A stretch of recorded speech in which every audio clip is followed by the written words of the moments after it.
Hi guys, so here we are with the third law commission, and we are already done with the first law commission and the second law commission. So if you guys haven't watched that video, so I'll leave the link of that videos in the description box. Right, so let's start. The third law commission was appointed on December 14, 1861 under the chairmanship of Sir John Romilly. जो third law commission था ये 14 दिसंबर 1861 को appoint हुआ था और इसके chairman थे sir John रोमिली. जो हमने सेकेंड लॉ कमीशन पढ़ा था उसके भी चेयरमैन सर जॉन रोमिली ही थे. Right, so the very first question of this video is that who was the chairman of the first law commission. Do answer me this question in the comment box. Right, this law commission consisted of basically 6 members. इसमें 6 members थे. Right, so second question of the video is how many members were there in the second law commission and the first law commission. Do answer me this question as well in the comment box. So ये law commission दिसंबर 14, 1861 को appoint हुई थी. Sir John रोमिली इसके chairman थे और इसमें 6 members थे. Right, so the main function of the third law commission was to proceed with the codification of substantive law in India as suggested by the second law commission in its second report. हमने पिछले law commission second law commission की second report में पढ़ा था regarding the codification of the substantive laws in India. Right, जो कि based था lakes law की रिपोर्ट से या उसके अग्रीमेंट पे बेस्ड था. राइट, तो यही इसका भी मेन फोकस है, इसका मेन फंक्शन भी यही है कि हमें कोडिफिकेशन ऑफ सब्सटेंटिव लॉ को ही प्रोसीड करना है इंडिया के अंदर. Right, now the question arises that what is substantive law. So substantive law is basically a set of laws that governs that how members of society are to behave. ये set of laws हैं जो कि society के जो members उनको govern करता है, उनको ये बताता है कि उनके क्या राइट्स है या उनको सोसाइटी के अंदर किस तरीके से बिहेव करना है. And it defines the rights and responsibilities in civil law and crimes and punishments in the criminal law. Civil law के अंदर ये बताता है कि लोगों के क्या राइट्स हैं और क्या रिस्पॉन्सिबिलिटीज़ हैं. एंड क्रिमिनल लॉ के अंदर ये बताता है कि क्या क्राइम्स और पनिशमेंट्स हैं. Right, if you do certain punishment, अगर आपने कोई पर्टिकुलर क्राइम किया है सोसाइटी के अंदर तो आपको ये पर्टिकुलर पनिशमेंट मिलेगा. राइट, तो ये बताता है सब्सटेंटिव लॉ. तो यही इसका मेन फंक्शन था थर्ड लॉ कमीशन का कि उसे जो कोडिफिकेशन का प्रोसीजर है सब्सटेंटिव लॉ का इंडिया में उसी को ही प्रोसीड करना था.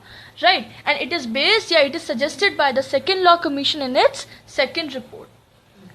Now there are basically in total 7 reports of the third law commission, and we will discuss each and every one by one. Right, so the first report, the commission noticed that there was great confusion regarding the inheritance and succession of the property relating to the persons other than Hindus and Muslims for whom there was no personal law applicable in the मुफस्सिल्स.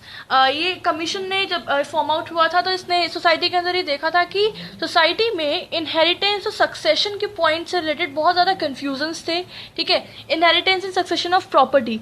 Right, तो बहुत ज़्यादा confusions थे, chaos created थी.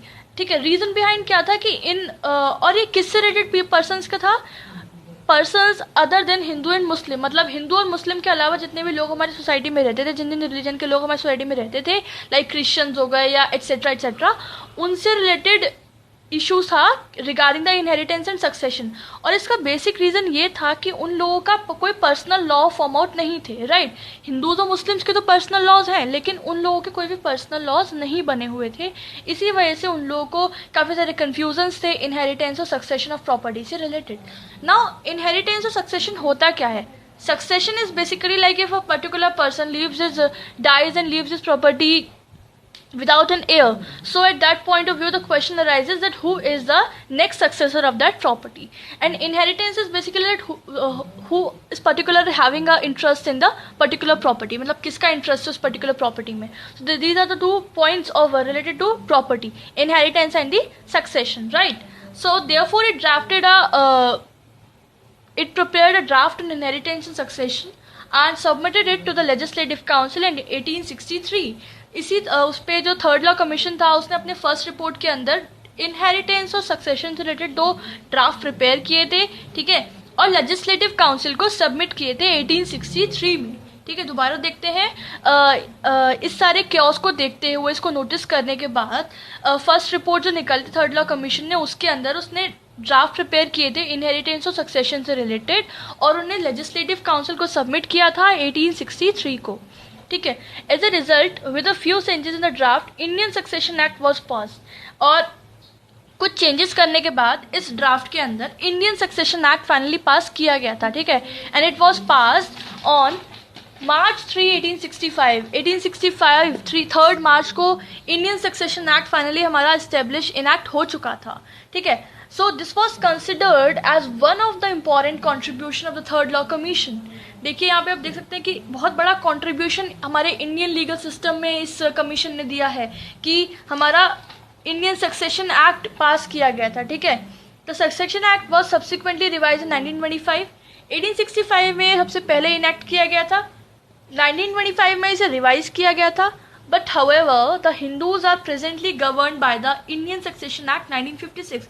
फिर भी आपसे कोई पूछ सकता है कि बना 1865 में था, रिवाइज 1925 में हुआ था, तो हमारे जो प्रेजेंट टाइम में जो हिंदूज हैं उनसे रिलेटेड जो भी सक्सेशन का इशू है वो किसके अंदर गवर्न किया जाता है? तो उसका आंसर है इंडियन सक्सेशन एक्ट 1956. आज के प्रेजेंट टाइम में जो हमारे हिंदूज हैं उनको इंडियन सक्सेशन एक्ट 1956 के अंदर ही गवर्न किया जाता है. Right. And the Muslims have their own personal laws. Muslims के अपने कुछ पर्सनल लॉज हैं. Right. So this was the first report. Now the second report. So first report का contribution क्या था? It was the Indian Succession Act. Clear? Now second report. The Third Law Commission submitted its second report in 1866. पहला report submit किया गया था हमारा 1863 को, right? और दूसरा report submit हुआ था 1866 को, which contained a draft on law of contract. Second report ने अपना जो draft prepare किया था वो किया था law of contract के ऊपर. ठीक है. And what is contract? Contract is an agreement which is enforceable by law. ठीक है. It was essentially based on the English law of contract with the necessary modification. और basically ये जो हमारा draft बनाया था second report ने, ये English law of contract के ऊपर ही totally based था almost, बट कुछ necessary जो भी modification करने थे वो करके और उसी में ही सारा अडॉप्ट किया गया था. ठीक है. ऑलमोस्ट वही था. However, the draft was revised by the Legislative Council to such an extent that the Third Law Commission resigned and protest against it. पर बाद में लेजिस्लेटिव काउंसिल ने इस ड्राफ्ट को पूरा का पूरा बदल दिया, रिवाइज करा और इतने एक्सटेंड तक किया कि थर्ड लॉ कमीशन ने अपने उनको बहुत ज़्यादा डाउन फील हुआ कि भाई हमने बनाया था और हमारा बनाया हुआ लेजिस्लेटिव काउंसिल ने रिवाइज किया, उसमें मॉडिफिकेशन किए, तो उन लोगों ने रिजाइन कर दिया और इसके अगेंस्ट प्रोटेस्ट किया था. राइट. ये सेकंड रिपोर्ट में हुआ है थर्ड लॉ कमीशन के अंदर. Right. And the revise draft was finally pass in 1872.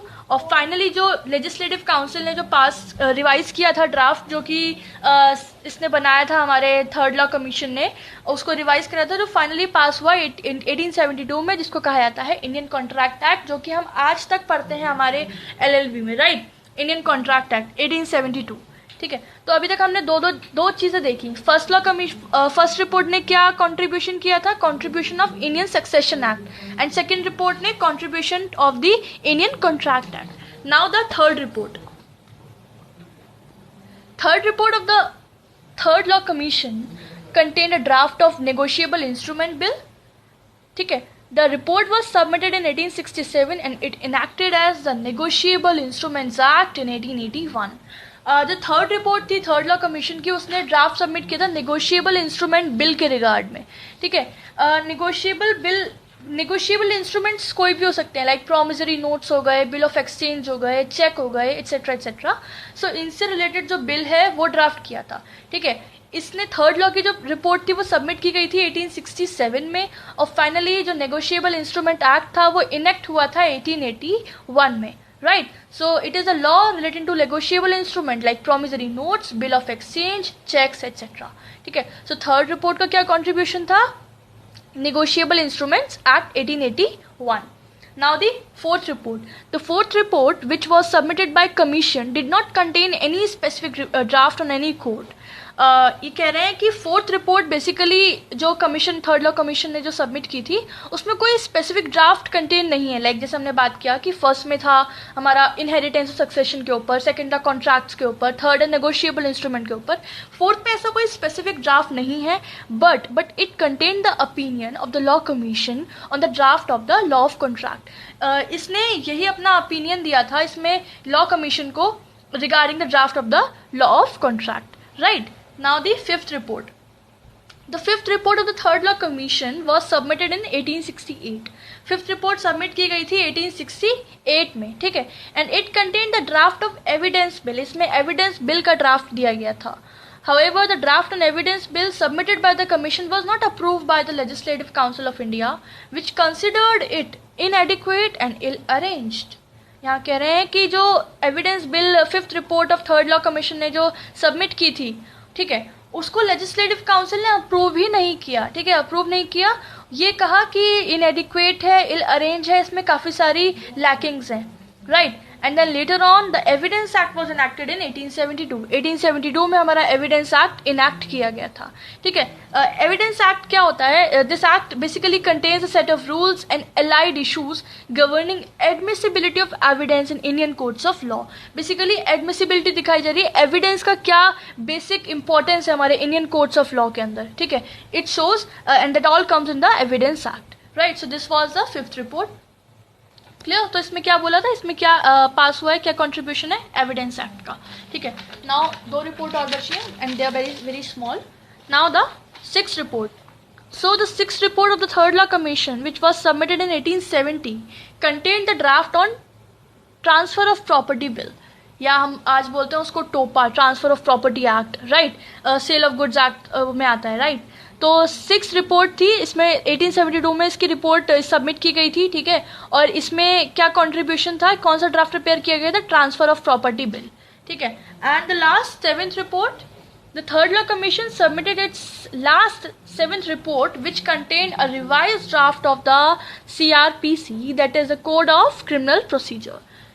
इसके अंदर जो ड्राफ्ट प्रिपेयर किया गया था that was a revise draft. याद रखिएगा, अभी तक हमने जो 6 के 6 रिपोर्ट्स पढ़ी थी उसमें वो ओरिजिनल फर्स्ट में ड्राफ्ट थे, लेकिन ये है रिवाइज ड्राफ्ट. ठीक है, and on the code of criminal procedure, right. So we are done with all the reports. एक बार देखते हैं क्या क्या कॉन्ट्रीब्यूशन थे सारे रिपोर्ट्स का. The first report submitted it's draft on the inheritance and succession. Second report submitted it's draft on law of contract. Third on negotiable instrument bill. Fourth basically does not contain any draft on any particular specific code, but it generally gave an idea over the law of contract only.